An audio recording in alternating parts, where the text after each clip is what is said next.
है ना कि स्टॉक मार्केट में फॉर डेकेड्स नथिंग हैपेंस और कई बार एक दिन में डेकेड्स हैपन। सबसे बड़ा एग्जांपल कल ओरेकल जिस तरीके से बिल्कुल बिल्कुल, और ऐसा ही होता है। तो 30 सालों में पैसे उन्हीं के बने हैं जिन्होंने नियमितता से निवेश किया, जिन्होंने अनुशासन से निवेश किया, जिन्होंने ये टाइमिंग करने की कोशिश करी। तो मुझे याद है कि अक्टूबर 2008 से जब मार्च 2009 तक बाजार नीचे था, बहुत लोगों ने अपनी एसआईपी बंद कर दी।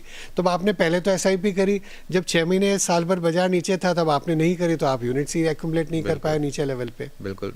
क्या टैरिफ वाला मामला वाकई में भारतीय मार्केट के लिए अगर ये रिजॉल्व अच्छे से ना हो तो क्या वाकई में एक बड़ा हेडेक बन सकता है, या फिर जिस तरीके के रिसेंट टाइम में डोनाल्ड ट्रंप साहब के ट्रूथ्स रहे हैं और प्राइम मिनिस्टर ने भी उनको जिस तरीके से रिस्पॉन्ड किया है, एक सेंस बन रही है क्या? पीयूष गोयल जी आए थे हमारे चैनल पर, बोल के गए थे कि नवंबर तक ट्रेड डील हो जाएगी।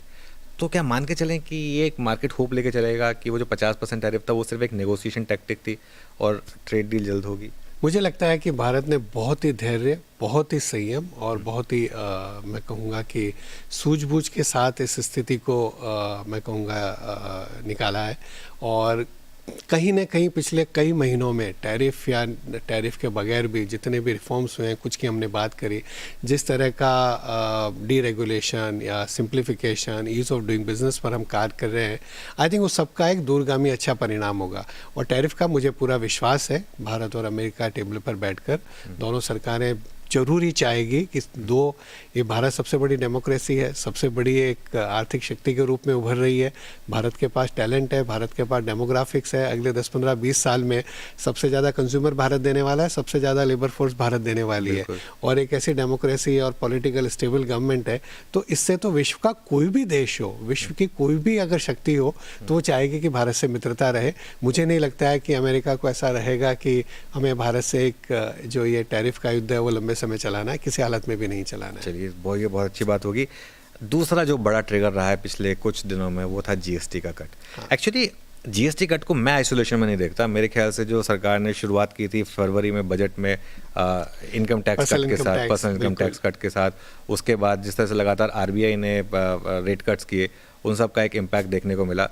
तो इसको फिर आप अब किस तरीके से, इसको आप कितना बड़ा रिफॉर्म मानते हैं आगे जाते हुए? बहुत बड़ा। इन सबको अगर मैं एक साथ देखूं तो 2 या 3 चीज़ें हैं। ये एक तो सरकार का जो ईज ऑफ डूइंग बिजनेस है, जो सिंप्लीफिकेशन वाले पार्ट को आप इग्नोर मत करिए। एक तो रेट कट है, टैक्स का रेट पर्सनल इनकम टैक्स पर और जीएसटी पर है। दूसरा जो सिंप्लीफिकेशन पर ध्यान जा रहा है, डिजिटलाइजेशन पर जो ध्यान जा रहा है, ये सब मिलके क्या करेगी, फॉर्मलाइज करेगी इकोनॉमी को। तो फॉर्मलाइजेशन एक बहुत बड़ी फोर्स है। उसकी वजह से over a period of time tax to GDP बढ़ेगा, मैक्रो इकोनॉमिक स्टेबिलिटी बेटर होएगी, इकोनॉमी के अंदर प्रोडक्टिविटी बढ़ेगी, एफिशिएंसी बढ़ेगी, इनोवेशन बढ़ेगा। उसको हम मेरे ख्याल में कहीं ना कहीं नज़रअंदाज कर रहे हैं। भारत में मैं कई बार मजाक में कहता हूँ, मेरे सीएम मित्र कहते हैं आपने भी रिटर्न भरा है, कि लोग इनकम के हिसाब से टैक्स नहीं भरते हैं, टैक्स की एग्जम्पशन देख करके अपना इनकम दिखाते हैं।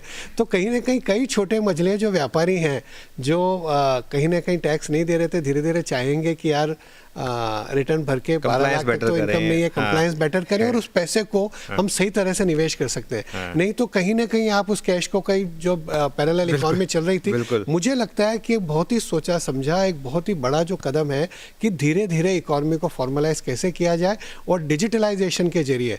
तो एक हमारी इंडस्ट्री को उसमें एक बड़ा फायदा होगा। जैसे जैसे इकोनॉमी फॉर्मलाइज होएगी तो लोग बाग हमारे जो सेविंग्स को कहीं ना कहीं ऐसी जगह लगाते थे जो पैरेलल इकोनॉमी में चलती थी, वो अब एक मेन स्ट्रीम इकोनॉमी में आएगी। तो कंज्यूम भी करेंगे, जीएसटी देंगे, और दूसरी तरफ जो निवेश करेंगे वो बाजारों में आएगा, बाजारों से अर्थव्यवस्था को फायदा होगा। बिल्कुल। ये आपने एक और इम्पॉर्टेंट बात कही, हालांकि मैं बहुत ज़्यादा आपसे सेक्टोरल बात नहीं करना चाहता, लेकिन जो आपने ये बात कही कि पैसा जो है वो सही जगह चैनलाइज होगा। एक जो हमारा बड़ा सेक्टर नहीं चल रहा है वो है लार्ज कैप प्राइवेट बैंक्स। क्या एक हम स्टेज में आ गए हैं जहाँ बैंकों को पैसे मिल ही नहीं रहे और वो सारा का सारा पैसा बाकी एसेट क्लासेस को चेज कर रहा है, खास तौर से इक्विटीज? मुझे लगता है एक तो एक गलत धारणा है कि अगर यहाँ पैसा आ जाएगा तो बैंकों के डिपॉजिट पर असर होगा। अगर अनुज आपने कोई हमारे फ्लेक्सी कैप फंड में पैसा लगाया तो वो आपके बैंक अकाउंट से इस बैंक अकाउंट में आ गया, हमने कोई शेयर खरीदा और उसने बेचा तो उसके बैंक अकाउंट में चला गया। डिपॉजिट तो जब कम होगी कि अगर कैश विद पब्लिक बढ़ जाए, अगर लोगों ने एटीएम से पैसा निकाल लिया तो वो डिपॉजिट कम होगी, या फॉरेन इन्वेस्टर ने बेच दिया और वो कहीं ना कहीं कन्वर्ट होकर देश से बाहर पैसा पैसा चला गया तो डिपॉजिट में फ़र्क पड़ेगा।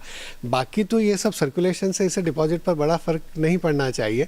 और मुझे लगता है कि अंडर पेनिट्रेशन इतना ज़्यादा है अभी भी फाइनेंशियल सर्विसेज में, ओवरऑल क्रेडिट टू जीडीपी कम है। आरबीआई ने जिस तरह के कदम उठाए, कहीं ना कहीं बैंकों में वापस जब क्रेडिट ग्रोथ बढ़ेगी तो मुझे लगता है उन्हें फ़ायदा ही होगा। ओके, तो मतलब बैंकों को लेकर कोई डरने की जरूरत नहीं, क्योंकि इसलिए कह रहा हूँ कि देश का सबसे बड़ा सेक्टर है, मार्केट का सबसे बड़ा सेक्टर है। बिल्कुल। और वैल्यूएशन मुझे लगता है कि अभी अच्छे, अगर हम लॉन्ग टर्म एवरेज के नज़रिए से देखें तो प्रॉफिट ग्रोथ के कंपैरिजन में वैल्यूएशंस उनके ठीक है अभी। ओके, तो इस समय अगर ऑब्वियसली आप थोड़ा सा, अब आप सीईओ की पोजीशन में पे हो तो वो सीआईओ वाला हैट शायद आप अब थोड़ा कम पहनते हैं, लेकिन नहीं, पर हमारे फंड मैनेजर से सुनते हैं तो फंड मैनेजर्स कहते हैं, जैसे आपने फाइनेंशियल्स की बात करी, चाहे बैंक्स हो या दूसरे कैपिटल मार्केट रिलेटेड सेक्टर्स वगैरह हैं, जहाँ पर अगर धीरे धीरे सेविंग्स का एक बड़ा उधर जा रहा है हिस्सा, ओवरऑल कंजम्पशन में भी पिछले 3-4-5 सालों में सरकार का एक बड़ा ध्यान रहा था कि केपेक्स बढ़ाना है। तो उन्होंने इंफ्रास्ट्रक्चर बिल्डअप पर, चाहे रोड्स हो, रेलवेज हो, रिन्यूअल्स हो, पोर्ट्स हो, एयरपोर्ट्स हो, उन सब पर बहुत ध्यान दिया है। अभी मुझे लगता है कि सरकार को लग रहा है कि कंजम्पशन को भी किस तरह से लोगों के हाथ में और ज़्यादा पैसा छोड़कर, चाहे पर्सनल इनकम टैक्स के जरिए ब्याज की दरें काट के या जो हमने जीएसटी की बात करी, तो उसका एक कंजम्पशन पर फ़ायदा होगा। 2-3 साल से मॉनसून अच्छा है, ओवरऑल वाटर लेवल सब जगह पर अच्छे हैं, तो कहीं ना कहीं मुझे लगता है दोनों रूरल इकॉनमी और अर्बन इकॉनमी में उसका एक पॉजिटिव असर हमको देखने को मिलेगा।